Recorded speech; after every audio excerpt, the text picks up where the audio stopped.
نماز تہجد یہ بھی بڑا قیمتی وقت ہوتا. تہجد کا معنی قرطبی رحمہ اللہ نے اللہ تعالیٰ کے اس قول کی تفسیر میں کہا وَمِنَ اللَّيْلِ فَتَهَجَّدْ بِهِ نَافِلَةً لَكَ عَسَىٰ أَن يَبْعَثَكَ رَبُّكَ مَقَامًا مَحْمُودًا، اور رات کے کچھ حصے میں پھر اس کے ساتھ بیدار رہو، اس حال میں کہ تمہارے لیے یہ زائد ہے، نافل ہے، ایکسٹرا نماز ہے آپ کے لیے، قریب ہے کہ تمہارا رب تمہیں مقام محمود پر کھڑا کرے. تو بلند مقام پانے کے لیے پھر زیادہ سجدوں کی ضرورت ہے. التہجد الحجود سے مشتق ہے، حجود مصدر ہے اس کا.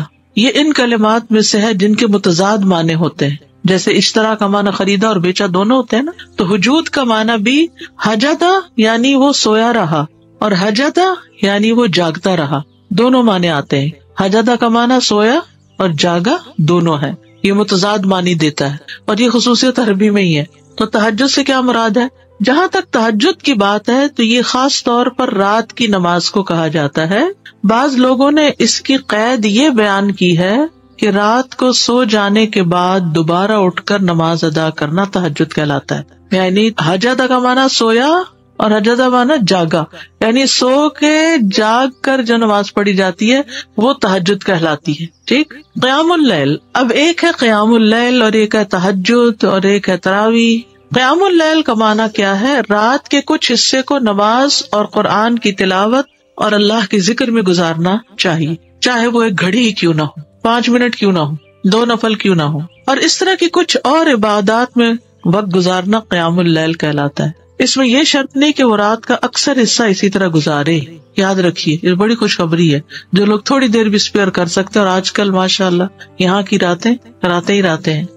تو اس میں یعنی کہ اتنی دیر سے جب فجر ہو رہی ہو تو اس سے پہلے کسی بھی وقت آدھا گھنٹہ پہلے بھی اگر انسان اٹھ جاتا ہے تو اس چیز کو کر سکتا ہے. مراقل فلاح میں آیا قیام اللیل کا معنی رات کا بڑا حصہ اللہ کی اطاعت میں مشغول ہو کے گزارنا، یعنی یہ بھی رائے ہے. اور کہا جاتا ہے کہ ایک گھڑی وہ قرآن پڑھے یا تسبیح سنے یا تسبیح کرے یا نبی صلی اللہ علیہ وسلم پر درود بھیجے. کچھ لوگ ایسے ہوتے ہیں کہ ان کو صبح جلدی کام پہ جانا ہوتا ہے، ان کے پاس وقت نہیں ہوتا، تو کام پہ جاتے ہوئے بھی راستے میں خوب اللہ کا ذکر کرتے جائیں، تلاوت کرتے جائیں یا سنتے جائیں.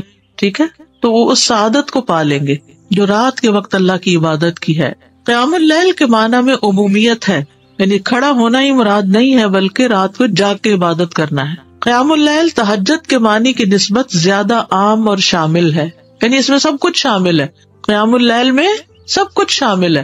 اس میں وہ نماز بھی شامل ہے جو نیند سے پہلے کی اور جو سو کر اٹھنے کے بعد ادا کی جائے. یعنی قیام اللیل میں ضروری نہیں کہ آپ سو کے اٹھے تو ہی آپ قیام اللیل کر سکتے ہیں. رمضان میں جو آپ سوئے بغیر تراویح پڑھتے ہیں وہ بھی قیام اللیل ہی ہوتا ہے، لیکن ہم عام طور پر قیام اللیل کس کو سمجھتے ہیں؟ وہ آخری حصے میں جو نماز رات مسجد میں رک کے پڑھتے ہیں وہ قیام اللیل ہوتا ہے. جبکہ تہجد کی نماز کے ساتھ خاص ہے. اس کے بارے میں 2 قول ہیں. پہلا قول، رات کی مطلق نماز کو تہجد کہا جاتا ہے. اکثر فقہا کا یہ خیال ہے، یعنی رات کے کسی حصے میں بھی پڑھ لیں، عشاء کے بعد چند نفل اور پڑھ لیں، درمیان میں پڑھ لیں، جو لوگ رات بھر جاگتے رہتے ہیں وہ سونے سے پہلے پڑھ لیں یا سو کے اٹھ کے پڑھ لیں، سب تہجد ہی کہلائے گا. دوسرا قول یہ کہ کچھ دیر سونے کے بعد اٹھنا جو ہے وہ تہجد کہلاتا ہے. یعنی معنی میں اختلاف ہے، لیکن اصل بات تو ایک ہی ہے نا، اور وہ کیا ہے؟ رات کی نماز. ٹھیک ہے، قیام اللیل کیا ہے؟ رات کی نماز، تسبیح، قرآن کا پڑھنا. تہجد، قیام اللیل، تراویح میں فرق، یہ تو اتنا ایشو رہتا ہے کچھ نہ پوچھے. ابن باز رحمہ اللہ سے پوچھا گیا کہ نماز تراویح، قیام اللیل اور تہجد میں کیا فرق ہے، آپ ہمیں فتویٰ دیں، اللہ آپ کو اجر دے. تو انہوں نے جواب دیا کہ رات کی نماز کو تہجد بھی کہا جاتا ہے اور قیام اللیل بھی کہا جاتا ہے. کیا کہا؟ رات کی نماز کو تہجد بھی کہا جاتا ہے اور قیام اللیل بھی کہا جاتا ہے. جہاں تک تراویح کا تعلق ہے تو علماء کے نزدیک یہ رمضان کی راتوں کے اول حصے میں کیے جانے والے قیام اللیل پر بولا جاتا ہے. عشاء کے بعد جو پڑھتے ہیں اس کو تراویح کہتے ہیں. اس کے ساتھ ساتھ اس بات کا بھی خیال رکھا جاتا ہے کہ یہ نماز ہلکی پڑھائی جائے اور لمبی نہ کی جائے، یعنی یہ تراویح کی خاص خصوصیت ہے. اور اس کو تہجد کا نام دینا بھی جائز ہے، اس کو قیام اللیل کا نام بھی دیا جا سکتا ہے، اس میں کوئی حرج کی بات نہیں. یعنی بیسیکلی جس وقت جو بھی پڑھے رات کو جو عبادت کریں گے وہ قیام اللیل بھی کہلاتی ہے، وہ تہجد بھی کہلاتی ہے، اور تراویح بھی، خصوصاً اول رات میں تراویح ہوتی ہے. تراویح رمضان کے لیے اسپیسیفک ہے. اچھا، یہ تراویح بھی یہ لفظ جو ہے نا بعد کی پیداوار ہے. نبی صلی اللہ علیہ وسلم کے زمانے میں کوئی تراویح نہیں تھی، قیام اللیل ہی تھا.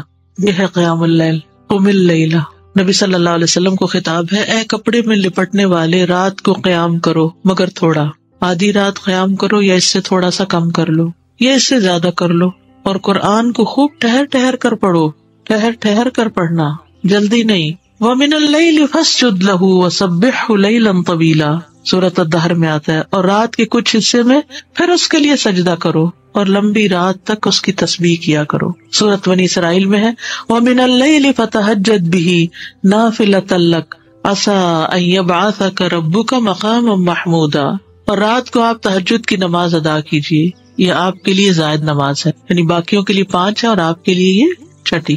این ممکن ہے کہ آپ کا رب آپ کو مقام محمود پر فائز کر دے۔ آغاز میں تہجد فرض تھی۔ زرارہ سے روایت ہے کہ سعد بن ہشام بن عامر کہتے ہیں کہ میں نے عائشہ رضی اللہ عنہا سے کہا، مجھے رسول اللہ صلی اللہ علیہ وسلم کی رات کے قیام کے بارے میں خبر دیں، تو انہوں نے کہا، کیا تم یا ایھا المزمل نہیں پڑھتے؟ میں نے کہا کیوں نہیں؟ انہوں نے کہا، بے شک اللہ عز و جل نے اس سورت کے آغاز میں رات کا قیام فرض قرار دیا تو اللہ کے نبی صلی اللہ علیہ وسلم اور آپ کے ساتھیوں نے سال بھر قیام کیا، اور اللہ نے اس سورت کی آخری آیت 12 ماہ تک آسمان پر روکے رکھی، یہاں تک کہ اللہ نے سورت کے آخر میں تخفیف کا حکم نازل فرمایا تو رات کا قیام فرض ہونے کے بعد نفل میں تبدیل ہو گیا۔ اس نے جان لیا کہ تم ہرگز اس کی طاقت نہیں رکھو گے، سو اس نے تم پر مہربانی فرمائی، تو قرآن میں سے جو میسر ہو پڑھو، چھوٹی سورت بڑی سورت جتنا بھی۔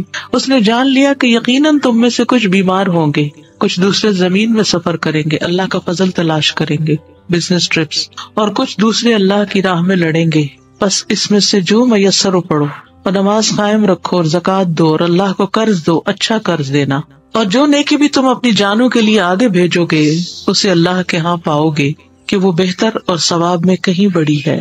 نبی صلی اللہ علیہ وسلم کا اس تخفیف کو جاری رکھنا۔ حضرت عائشہ سے روایت ہے، کہتی ہیں کہ رسول اللہ صلی اللہ علیہ وسلم آدھی رات کو گھر سے نکلے اور مسجد میں نماز پڑھی، کچھ لوگوں نے بھی آپ کی نماز کے ساتھ نماز ادا کی۔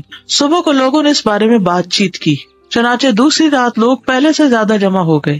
رسول اللہ صلی اللہ علیہ وسلم دوسری رات بھی باہر تشریف لائے اور لوگوں نے آپ کی نماز کے ساتھ نماز پڑھی، لوگ صبح اس کا تذکرہ کرتے رہے۔ تیسری رات مسجد میں آنے والے اور زیادہ ہو گئے، آپ باہر تشریف لائے اور لوگوں نے آپ کی نماز کے ساتھ نماز پڑھی۔ جب چوتھی رات ہوئی تو مسجد نمازیوں کے لیے تنگ ہو گئی اور رسول اللہ صلی اللہ علیہ وسلم نکل کر ان کے پاس تشریف نہ لائے، تو ان میں سے کچھ لوگوں نے نماز نماز پکارنا شروع کر دیا، لیکن رسول اللہ صلی اللہ علیہ وسلم باہر ان کے پاس تشریف نہ لائے، حتیٰ کہ آپ فجر کی نماز کے لیے تشریف لائے۔ پھر جب فجر کی نماز پوری کر لی تو لوگوں کی طرف متوجہ ہوئے، پھر شہادتین پڑھ کر فرمائے، خطبہ دیا، اما بعد، آج رات تمہارا حال مجھ سے مخفی نہ تھا، یعنی مجھے پتا تھا تم انتظار کر رہے ہو، لیکن مجھے ڈر ہوا کہ رات کی نماز تم پر فرض نہ کر دی جائے، پھر تم اس کی ادائیگی سے عاجز آ جاؤ، تو اس لیے میں نہیں نکلا۔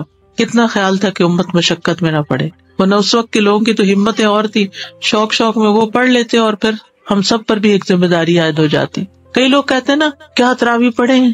ضروری ہے تراویح پڑھنا، اور یہ جماعت سے کیوں پڑھتے ہیں آپ لوگ؟ نبی صلی اللہ علیہ وسلم تو اپنے نفل اکیلے پڑھتے تھے۔ پھر یہ 3 دن جو پڑھایا، یہ اس وجہ سے پڑھایا تاکہ جماعت سے پڑھنے کا بھی ایک جواز ہو۔ ایک خاتون بہت پریشان میرے پاس آئی اور ماشاءاللہ بہت پڑھی لکھی سمجھدار خاتون، کہتی میں ساری زندگی تراویح کا اہتمام کرتی رہی ہوں، ریسنٹلی کسی نے مجھے شک میں ڈال دیا کہ جی تراویح کا تو لفظ ہی نہیں ہے قرآن و سنت میں، اور جماعت سے پڑھنے کا کہاں حکم ہے، اور اس قسم کی بہت سی باتیں۔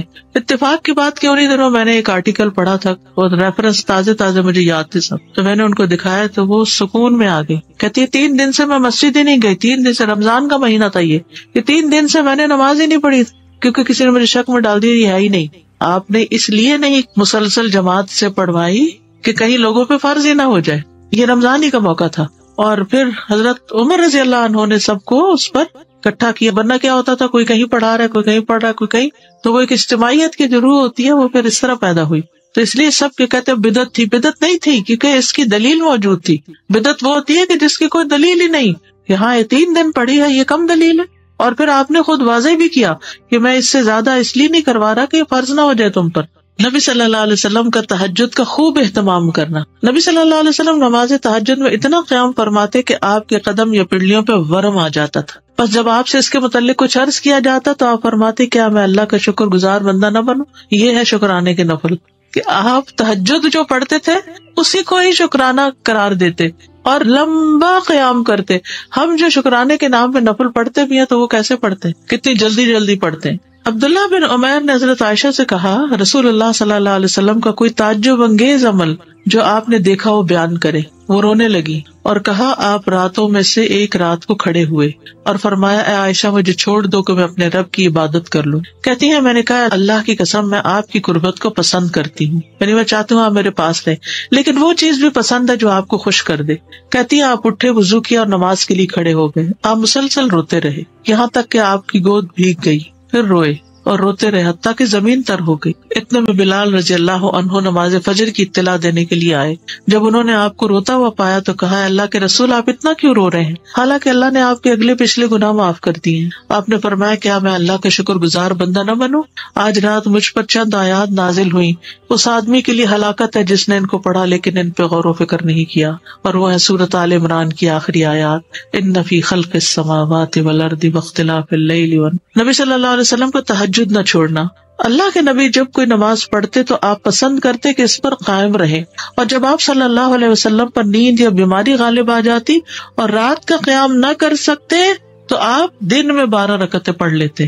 نبی صلی اللہ علیہ وسلم کا گھر والوں کو تہجد کے لیے اٹھانا. حضرت علی بن ابی طالب رضی اللہ عنہ سے روایت ہے کہ رسول اللہ صلی اللہ علیہ وسلم رات کے وقت میرے اور فاطمہ کے پاس تشریف لائے اور ہمیں نماز تہجد کے لیے جگایا. پھر آپ اپنے گھر کی طرف لوٹ گئے اور رات کافی دیر تک نماز پڑھتے رہے. تو آپ نے ہماری طرف سے کوئی آہٹ نہ سنی تو دوبارہ ہماری طرف تشریف لائے اور ہمیں پھر جگایا اور فرمایا, دونوں اٹھو اور نماز پڑھو, جیسے ہم اپنے بچوں کو کہتے میں آنکھیں ملتا وہ اٹھ کر بیٹھ گیا اور کہہ رہا تھا, اللہ کی قسم بے شک ہم تو وہی نماز پڑھیں گے جو اللہ نے ہماری قسمت میں لکھی. یقیناً ہمارے نفس اللہ کے ہاتھ میں, وہ اگر چاہے گا کہ ہمیں اٹھائے تو ہمیں اٹھا دے گا. کہتے پھر رسول اللہ صلی اللہ علیہ وسلم اپنی ران پہ ہاتھ مارتے ہوئے تشریف لے گئے اور فرما رہے تھے, ہم وہی نماز پڑھیں گے جو اللہ نے ہماری قسمت میں لکھی. وَكَانَ الْإِنسَانُ أَكْثَرَ شَيْءٍ جَدَلًا. حقیقت یہ کہ انسان سب سے زیادہ جھگڑالو ہے, یعنی ہم ہمیشہ اپنے لیے کوئی نہ کوئی دلیل تلاش کر لیتے ہیں جب ہم نے کوئی کام نہیں کرنا ہوتا. آخرت کی فکر کے لیے رات کو جگانا. ام سلمہ بیان کرتی کہ نبی صلی اللہ علیہ وسلم ایک رات بیدار ہوئے تو فرمایا, سبحان اللہ, آج رات کس قدر سنگین فتنے نازل ہوئے اور کس قدر عظیم خزانے اتارے گئے. کون ہے جو ان حجروں میں سوئی ہوئی عورتوں کو بیدار کرے؟ اپنی ازواج کی طرف اشارہ تھا. بہت سی عورتیں جو دنیا میں لباس پہننے والی ہیں آخرت میں برہنہ ہوں گی, کیونکہ بغیر لباس کے اٹھیں گے نا سب. لوگوں کو تہجد کی ترغیب دلانا, یعنی اپنے گھر والوں سے شروع کیا اور اب عام لوگوں کے لیے بھی. ابی ابن کعب فرماتے کہ جب رات کا تہائی حصہ گزر جاتا تو رسول اللہ صلی اللہ علیہ وسلم اٹھ کھڑے ہوتے اور فرماتے, اے لوگو اللہ کو یاد کرو, اللہ کو یاد کرو, سور پھونکنے کا وقت آ گیا ہے. پھر اس کے بعد دوسری مرتبہ بھی پھونکا جائے گا. موت اپنے پیش آنے والے حالات کے ساتھ آ پہنچی, موت اپنے پیش آنے والے حالات کے ساتھ آ پہنچی, یعنی موت قریب ہے, تیاری کرو, یہ مطلب تھا. سلف صالحین کا نوجوانوں کو تہجد کے لیے اٹھانا. محمد بن یوسف کہتے ہیں, سفیان ثوری رحمہ اللہ ہمیں رات کو قیام کرواتے اور کہتے, اے نوجوانوں قیام کرو, جب تک تم جوان ہو نماز پڑھتے رہو, اگر تم آج نماز نہیں پڑھو گے تو کب پڑھو گے. ابن عمر کہتے ہیں, عبادات میں سب سے پہلی عبادت جس میں کمی آتی ہے وہ رات کو تہجد کی نماز ہے, اور اس میں اونچی آواز سے قرآن پڑھنا. تو یہ جو نوجوانوں کو پڑھانا ہے نا, ہمارے بچے تو فرض نماز بھی مشکل پڑھتے ہیں تو تہجد کا پڑھیں گے. اللہ ماشاء اللہ کچھ بچوں کو تو اللہ تعالیٰ توفیق دیتا ہے اور وہ جوانی میں ہی پڑھنا شروع کرتے. ہمیں یاد ہے کہ ہمارے والد ہمیں اس بات پہ اجازت دیتے تھے کہ اپنے فرینڈس کو رات کو اکٹھا کر لیں اور رات جاگ کر نمازیں پڑھیں. تو اکیلے اکیلے پڑھنا مشکل ہے, تو ان کا مقصد یہ ہوتا تھا کہ ہم مل کے, وہ اکثر بچے کہتے ہیں نا سلیپ اوور کے لیے جانا ہے یا فرینڈس کو بلانا ہے, تو ہم ٹوٹل نہ کر دیتے. تو اس میں یہ ہے کہ اپنے گھر پہ بلا لیں اور ان سے کہیں کہ مل کے تہجد پڑھے, اور ٹھیک ہے کچھ اور گپ شپ. آپ دیکھیے کہ پھر ہوتا کیا ہے, عام طور پر تو پھر کھیل تماشے ہی ہوتے ہیں, کھانا پینا, جی قیام نائٹ نہ ہونے سے بہتر ہے اگر تھوڑا سا بھی 2 رکعتیں بھی پڑھ لینا, کہیں اور جا کے رات گزارنے سے تو بہتر ہے کہ مسجد میں تو ہے نا. وہ فار لائف اس کی ہیبٹ بھی بن جاتی, پھر انسان کو چھوڑنے کو دل نہیں چاہتا اس چیز. دین کا کام جو لوگ کرتے ہیں نا, ان کے لیے بہت ضروری ہے کہ وہ ایکسٹرا نماز پڑھیں. اگر رات کو کسی وجہ سے نہیں پڑھ سکتے تو دن میں پڑھ لیں, لیکن صرف فرض پر نہ رہے, نوافل ضروری ہے. تہجد کے لیے نبی صلی اللہ علیہ وسلم کا سونا اور جاگنا. سیدہ عائشہ فرماتی ہے, کان ینام اولہ ویقوم آخرہ ویصلی. نبی کریم صلی اللہ علیہ وسلم شروع رات میں سوتے اور آخر رات میں بیدار ہو کر تہجد کی نماز پڑھتے. تو افضل یہی ہے کہ انسان رات کو سونے میں جلدی کرے اور اول رات سوئے. سیدہ عائشہ فرماتی ہیں ما الفاہ السحر عندی الا نائما عن النبی صلی اللہ علیہ وسلم، جب سحری کا وقت ہوتا تو میں نبی صلی اللہ علیہ وسلم کو اپنے پاس سویا ہوا ہی پاتی، یعنی آپ تہجد کی نماز پڑھ کر دوبارہ سو جاتے. تو اس سے پتہ چلتا ہے کہ اس میں فجر سے پہلے سونے میں کوئی حرج نہیں، فجر کی نماز کے بعد سونا ناپسندیدہ ہے. سیدنا عبداللہ بن عباس کہتے ہیں انہ بات عند میمونۃ وہی خالتہ فاستجعت فی ارض وسادۃ واستجع رسول اللہ صلی اللہ علیہ وسلم واہلہ فی طولها فنام حتى انتصف الليل او قریبا منہ فاستيقظ ثم اوتر ثم استجع حتى جاءه المؤذن فقام فصلى ركعتين ثم خرج فصلى الصبح. عبداللہ بن عباس کہتے ہیں کہ وہ ایک رات اپنی خالہ میمونہ کے یہاں سوئے. کہتے ہیں کہ میں تکیہ کے عرض میں لیٹ گیا اور رسول اللہ صلی اللہ علیہ وسلم اور آپ کی بیوی لمبائی کے رخ لیٹے. آپ سو گئے. جب آدھی رات گزر گئی یا اس کے لگ بھگ تو آپ بیدار ہوئے، تہجد کی نماز پڑھی، پھر ایک رکعت وتر پڑھ کر آپ لیٹ گئے یہاں تک کہ مؤذن صبح کی اطلاع دینے آیا تو آپ نے پھر کھڑے ہو کر 2 رکعت نماز سنت پڑھی، پھر باہر تشریف لائے اور صبح کی نماز پڑھی.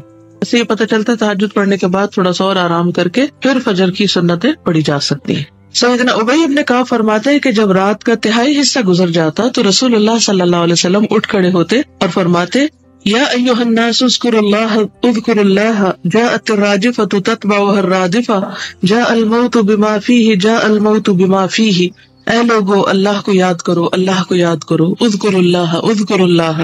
سور پھونکنے کا وقت آ گیا ہے، پھر اس کے بعد دوسری مرتبہ بھی پھونکا جائے گا اور موت اپنے پیش آنے والے حالات کے ساتھ آ پہنچی ہے، اور موت اپنے پیش آنے والے حالات کے ساتھ آ پہنچی ہے. یعنی اگرچہ ہمیں دور لگتی ہے لیکن حقیقت یہ ہے کہ قریب ہے، کیونکہ انسان کو کوئی پتہ نہیں کہ کس وقت وہ موت کی زد میں آ جائے. داؤد علیہ السلام کا سونا جاگنا. نبی صلی اللہ علیہ وسلم نے داؤد علیہ السلام کے بارے میں بتایا کہ کان ینام نصف اللیل ویقوم ثلثہ وینام سدسہ، وہ آدھی رات تک سوتے، اس کے بعد تہائی رات نماز پڑھنے میں گزارتے، پھر رات کے چھٹے حصے میں بھی سو جاتے. یعنی انہوں نے اپنی ٹائم مینجمنٹ اس طرح کی ہوئی تھی رات کی. اور بہترین نماز داؤد علیہ السلام کی نماز بتائی جاتی، اور بہترین روزہ داؤد علیہ السلام کا نفلی روزہ جو وہ کیسے رکھتے تھے، ایک دن روزہ رکھتے اور ایک دن نہیں رکھتے تھے. ایمان والوں کا سونا اور جاگنا. ایمان والوں کے بارے میں اللہ تعالیٰ فرماتے ہیں ان المتقین فی جنات وعیون آخذین ما آتاہم ربہم انہم کانوا قبل ذلک محسنین کانوا قلیلا من اللیل ما یہجعون وبالاسحار ہم یستغفرون. بلا شبہ متقین باغوں اور چشموں میں ہوں گے، جو کچھ ان کا رب انہیں دے گا وہ لے رہے ہوں گے. وہ اس دن کے آنے سے پہلے نیکی کرنے والے تھے، وہ رات کو کم سویا کرتے تھے یعنی عبادت کی وجہ سے، اور سحری کے وقت مغفرت طلب کرتے تھے، اپنے گناہوں کی معافی مانگتے تھے. یعنی تہجد کے وقت خاص طور پر کرنے کا کام کیا ہے، اپنے گناہوں کی معافی مانگی جائے. دوسری جگہ پر آتا ہے تتجافا جنوبهم عن المضاجع يدعون ربهم خوفا وطمعا ومما رزقناهم ينفقون. ان کے پہلو بستروں سے الگ رہتے ہیں، وہ اپنے رب کو خوف اور امید کے ساتھ پکارتے ہیں اور جو رزق ہم نے انہیں دیا ہے اس میں سے خرچ کرتے ہیں. گویا ایمان والے بہت زیادہ سونے کے شوقین نہیں ہوتے اور اپنے رب سے دعائیں مانگتے رہتے ہیں، اپنے رب کو پکارتے رہتے ہیں خوف اور امید کے ساتھ. یعنی تہجد پڑھنے کے بعد وہ بے خوف نہیں ہو جاتے کہ اب تو ہم تہجد پڑھتے ہیں، اب ہمیں ڈرنے کی ضرورت نہیں، اب تو جنت پکی ہو گئی. وہ کوئی بھی نیک عمل کر لیں تو اس کے بعد انہیں کسی قسم کا اس عمل پر فخر اور غرور نہیں ہوتا، پھر بھی وہ اپنے رب سے ڈرتے رہتے ہیں. اور اچھے کام کرنے کے بعد انہیں امید بھی ہوتی ہے کہ شاید رب کو یہ نیکی پسند آ جائے اور ہماری بخشش ہو جائے. ایمان ہے یہ اس چیز کا نام کہ انسان کے اندر یہ دونوں چیزیں ہو، خوف بھی ہو اور امید بھی ہو. انسان اللہ تعالیٰ کی رحمت سے مایوس نہ ہو اور اس کے ساتھ ساتھ ڈرتا بھی رہے، اور جو رزق ہم نے انہیں دیا ہے اس میں سے خرچ کرتے ہیں، یعنی صدقہ خیرات کی پابندی کرتے ہیں. بعض اوقات ہم ایک نیکی میں جب لگ جاتے ہیں تو دوسری بھلا دیتے ہیں. تو متوازن زندگی جو ہوتی ہے، بیلنسڈ لائف جو ہوتی ہے، وہ زیادہ خوبصورت ہوتی ہے کہ جس میں انسان مختلف طرح کی نیکیاں کرتا رہے. نماز تہجد میں تلاوت اور دعائیں. سیدہ عائشہ سے روایت ہے رسول اللہ صلی اللہ علیہ وسلم رات کی نماز میں قرات کبھی بلند آواز سے اور کبھی آہستہ آواز سے کرتے، یعنی دونوں طرح. عاصم بن عمید فرماتے ہیں میں نے سیدہ عائشہ سے سوال کیا کہ رسول اللہ صلی اللہ علیہ وسلم اپنا قیام اللیل کس چیز سے شروع کرتے تھے. انہوں نے کہا تم نے مجھ سے وہ بات پوچھی ہے جو تم سے پہلے کسی نے نہیں پوچھی. آپ صلی اللہ علیہ وسلم جب کھڑے ہوتے تو اللہ اکبر 10 بار، الحمدللہ 10 بار، سبحان اللہ 10 بار، لا الہ الا اللہ 10 بار، استغفر اللہ 10 بار، اور پھر یہ پڑھتے اللہم اغفر لی واہدنی وارزقنی وعافنی، اے اللہ مجھے بخش دے، مجھے ہدایت دے، مجھے رزق عنایت فرما اور مجھے عافیت عطا فرما۔ اور آپ صلی اللہ علیہ وسلم قیامت کے روز میدان حشر میں کھڑے ہونے کی تنگی سے پناہ مانگتے تھے۔ اس میں آپ دیکھیے کہ 10 بار آپ کیسے گنیں گے؟ 10 بار کیسے گنیں گے؟ کیسے طریقہ بتائیے مجھے، کیونکہ ہم حدیث پڑھ لیتے ہیں کہ عمل نہیں کرنا آتا۔ کیا انگلیاں کھولیں گے؟ اگر ہاتھ کھول دیا آپ نے، یہ حرکت کثیر کی، تو اس سے نماز میں خلل آتا ہے۔ آپ صرف یہ کریں گے، ہاتھ رکھا ہوا ہو اور صرف انگلی پریس کریں، بس، یعنی بغیر کسی حرکت کے، اور صرف ایک ایک انگلی کو پریس کرتے جائیں، ہو جاتا ہے نا بس۔ پھر دوسرے ہاتھ کی تو 10 ہو گئے، یا ایک ہی ہاتھ کو 2 دفعہ۔ بعض اوقات جو لوگ جلدی بھول جاتے ہیں یا زیادہ بھول جاتے ہیں تو وہ مجبوراً دوسرا ہاتھ بھی استعمال کر لیں، ورنہ بہتر یہ کہ دائیں ہاتھ پر ہی دونوں دفعہ گنا جائے۔ ٹھیک، تو اب اس میں آپ کو نہ ہاتھ کھولنا پڑے گا، نہ انگلیاں زیادہ ہلیں گی، اور 10 بار بھی ہوتا جائے گا۔ ٹھیک ہے، چلیے دعائے استفتاح برائے تہجد، یہ بھی دعائے استفتاح ہی ہے۔ استفتاح کہتے ہیں جس سے نماز کو شروع کیا جاتا ہے۔ سیدنا ابن عباس سے مروی ہے کہ رسول اللہ صلی اللہ علیہ وسلم جب رات میں تہجد کے لیے کھڑے ہوتے تو فرماتے، اللہم لک الحمد انت قیم السماوات والارض، انت قیم السماوات والارض ومن فیہن، ولک الحمد لک ملک السماوات والارض ومن فیہن، وَلَكَ الْحَمْدُ أَنْتَ نُورُ السَّمَاوَاتِ وَالْأَرْضِ وَلَكَ الْحَمْدُ أَنْتَ مَلِكُ السَّمَاوَاتِ وَالْأَرْضِ وَلَكَ الْحَمْدُ أَنْتَ الْحَقُّ وَوَعْدُكَ الْحَقُّ وَلِقَاؤُكَ حَقٌّ وَقَوْلُكَ حَقٌّ وَالْجَنَّةُ حَقٌّ وَالنَّارُ حَقٌّ وَالنَّبِيُّونَ حَقٌّ وَمُحَمَّدٌ صلی اللہ علیہ وسلم حق وَالسَّاعَةُ حق۔ اللہم لک اسلمت وبک آمنت وعلیک توکلت وإلیک انبت وبک خاصمت وإلیک حاکمت فاغفر لی ما قدمت وما اخرت وما اسررت وما اعلنت انت المقدم وانت المؤخر لا الہ الا انت۔ اے اللہ، ہر طرح کی تعریف تیرے ہی لیے ہے، تو آسمانوں اور زمین اور جو کچھ ان دونوں کے درمیان ہے ان کا سنبھالنے والا ہے، اور تیری ہی تعریف ہے۔ آسمانوں اور زمین اور ان کے درمیان کی تمام چیزوں پر حکومت تیرے ہی لیے ہے، اور تیری ہی تعریف ہے۔ تو نور ہے آسمانوں اور زمین کا، اور تیری ہی تعریف ہے۔ تو بادشاہ ہے آسمانوں اور زمین کا، اور تیری ہی تعریف ہے۔ تو سچا ہے اور تیرا وعدہ سچا ہے، اور تیری ملاقات برحق ہے، اور تیری بات سچی ہے، اور جنت برحق ہے، اور دوزخ برحق ہے، اور تمام پیغمبر سچے ہیں، اور محمد صلی اللہ علیہ وسلم سچے ہیں، اور قیامت برحق ہے۔ اے اللہ، میں تیرا فرما بردار ہوں، میں تجھ پر ایمان لایا ہوں، اور میں نے تجھ پر بھروسہ کیا ہے، اور میں تیری ہی طرف رجوع کرتا ہوں، اور تیری ہی مدد سے مخالفین کے ساتھ جھگڑتا ہوں، اور تجھی سے فیصلہ چاہتا ہوں۔ تو میرے اگلے پچھلے پوشیدہ اور ظاہر گناہوں کو معاف فرما دے۔ تو ہی آگے کرنے والا اور پیچھے رکھنے والا ہے، کوئی معبود نہیں مگر تو ہی ہے۔ بہت ہی خوبصورت الفاظ میں نبی صلی اللہ علیہ وسلم نے اللہ سبحانہ و تعالیٰ کی حمد بیان کی ہے، اللہ تعالیٰ کی تعریف بیان کی ہے۔ اور یہ دعا آپ کہاں پڑھا کرتے تھے؟ یعنی اللہ اکبر کہہ کے ہاتھ باندھ کر پڑھا کرتے تھے سورۃ الفاتحہ سے پہلے تہجد کے وقت۔ اور اسی طرح جو پچھلی دعا ہے یہ بھی اسی جگہ پر پڑھنے کی دعا ہے، یعنی اپنا قیام اس سے شروع کرتے تھے، ان اذکار سے شروع کیا کرتے تھے۔ اس دعا پر اگر آپ غور کریں تو اس کے 3 حصے ہیں۔ پہلے حصے میں حمد بیان کی گئی ہے، دوسرے حصے میں اپنے ایمان کا اظہار ہے اور ان تمام چیزوں کی حقیقت کو تسلیم کیا گیا ہے جو واقعی حق ہے اور سچ ہے، اور تیسرے حصے میں دعائیں مانگی گئی ہیں۔ حمد کا انداز بھی بہت خوبصورت ہے، اور پھر ان تمام حقیقتوں کا اعتراف اور اقرار بھی بہت خوبصورت ہے، اور اس کے بعد جو کچھ مانگا گیا ہے وہ اپنے گناہوں کی معافی ہے۔ بیسیکلی اللہ تعالیٰ پر توکل اور اسی پر بھروسہ، اور پھر اپنی خطاؤں کا اعتراف اور بخشش کی درخواست۔ یہ جو آخری حصہ ہے، انت المقدم وانت المؤخر لا الہ الا انت، تو ہی آگے کرنے والا ہے اور تو ہی پیچھے کرنے والا ہے۔ کیا مطلب ہے تو ہی آگے کرنے والا ہے؟ کس چیز میں آگے کرنے والا ہے؟ نیکیوں میں اور دنیاوی نعمتوں میں، جتنے بھی نعمتیں ہیں ان میں۔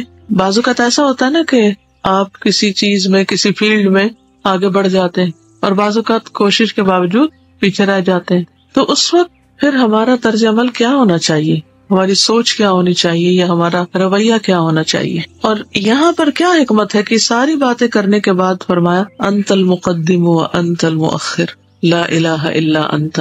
جی، یعنی کہ اگر ہم نیکیوں میں آگے بڑھ رہے ہیں تو اللہ کی توفیق سے ہی، اگر اس نے کچھ دیا، آگے بڑھنے کا موقع دیا، تو بھی اس میں اللہ کی حکمت ہے۔ یعنی ہم نے سب کچھ کر لیا لیکن اب معاملہ اللہ پہ چھوڑ دیا، یعنی ایک طرح سے مکمل بھروسے کا اظہار ہے، مکمل اعتماد۔ اور زندگی میں ایسا ہوتا ہے نا کہ کبھی انسان آگے بڑھتا ہے اور کبھی پیچھے رہ جاتا ہے، ایسا ہوتا ہے یہ تو نہیں کبھی ہوتا کہ ہمیشہ آپ اپنی مرضی سے ہی جہاں چاہے آگے بڑھتے چلے جائیں.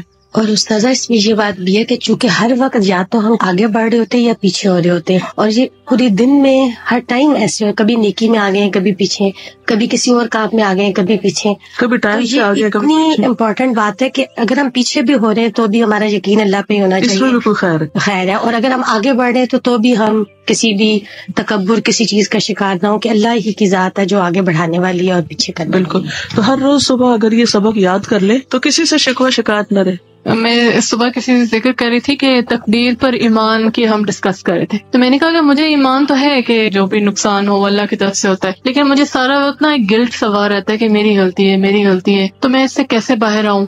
پھر میں نے ان سے کہا کہ اچھا اللہ تعالیٰ ہی سکھائیں گے مجھے کہ یہ میں اس کو بیلنس کر پاؤں. تو اس میں کتنا اللہ نے سکھا دیا کہ پہلے آپ اپنی غلطیوں کی معافی بھی پوری مانگ رہے ہیں, اور اس کے بعد پھر اللہ کو یہ کہہ رہے ہیں کہ جس چیز میں آپ چاہتے ہیں مجھے آگے کر دیتے ہیں, جس چیز میں چاہتے ہیں مجھے پیچھے, کیونکہ انسان کبھی بھی ہر چیز میں آگے نہیں ہو سکتا نا. اس سے مجھے یہ زیادہ سمجھ میں آ رہی ہے کہ اب میں تہجد میں کھڑی ہوں تو یہ آپ نے مجھے آگے کر دیا, اور اگر کوئی میں نیکی میں پیچھے ہوں کسی چیز میں, وہ بھی پھر میں آپ کی رضا سے ہی. عام طور پہ ایسا ہوتا ہے کہ جو کچھ حالات ہمارے ساتھ پیش آ رہے ہوتے ہیں ہم انہیں ایکسپٹ نہیں کر پاتے.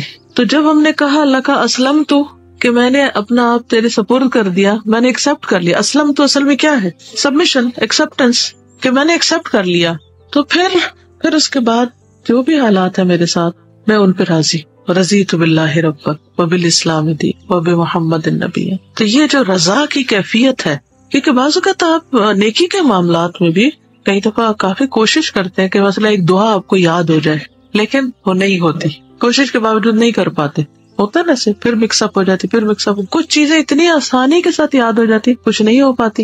ہو سکتا ہے اللہ تعالیٰ چاہتا ہے کہ ہم اس دعا کو بھی اور بھی زیادہ مانگ لیں, کیونکہ اور زیادہ پڑھیں گے, اس کو بار بار دہرائیں گے تو ہی ہمیں یاد ہوگی, ورنہ ہم شاید پہلی دفعہ پڑھ کے یاد کر لیتے. تو جب ہمارا کوئی کام جلدی ہو جاتا ہے, مرضی کے مطابق ہو جاتا ہے, تو ہم خوش ہو جاتے ہیں, اور جب کوئی کام اس طرح نہیں ہوتا ہم اس میں پیچھے رہ جاتے ہیں, اپنے ٹارگیٹس کو میٹ نہیں کر پاتے, تو پھر ہم مایوسی کا شکار ہو جاتے ہیں.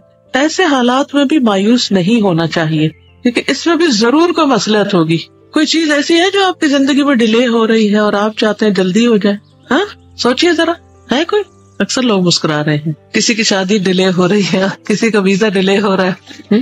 تو پھر جب وہ چیز نہیں ہوتی جو ہم چاہتے ہیں, تو پھر ہماری کیفیت کیا ہوتی ہے, پھر ہمارا ریئیکشن کیا ہوتا ہے؟ عموماً جھنجھلاہٹ, کیوں نہیں ہوا, اب اس کو ہو جانا چاہیے. صبر نہیں رہتا نا.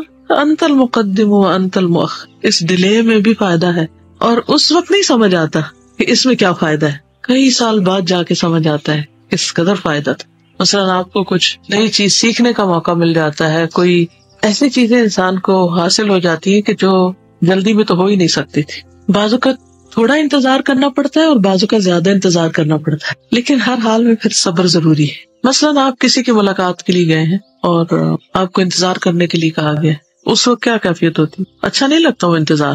یا کبھی اپنی باری کا انتظار کرنا پڑتا ہے تو اچھا نہیں لگتا وہ انتظار, لیکن اس میں کیا حکمت ہوتی, کیونکہ ہمیں اس وقت نہیں سمجھ آ رہی ہوتی نا, کیونکہ ہماری توجہ اس وقت غور و فکر پر نہیں ہوتی. ہماری توجہ اس وقت مقصد پہ ہوتی ہے, یا وہ چیز جو ہم پانا چاہتے ہیں اس پہ ہوتی ہے کہ یہ جلدی سے مل جائے.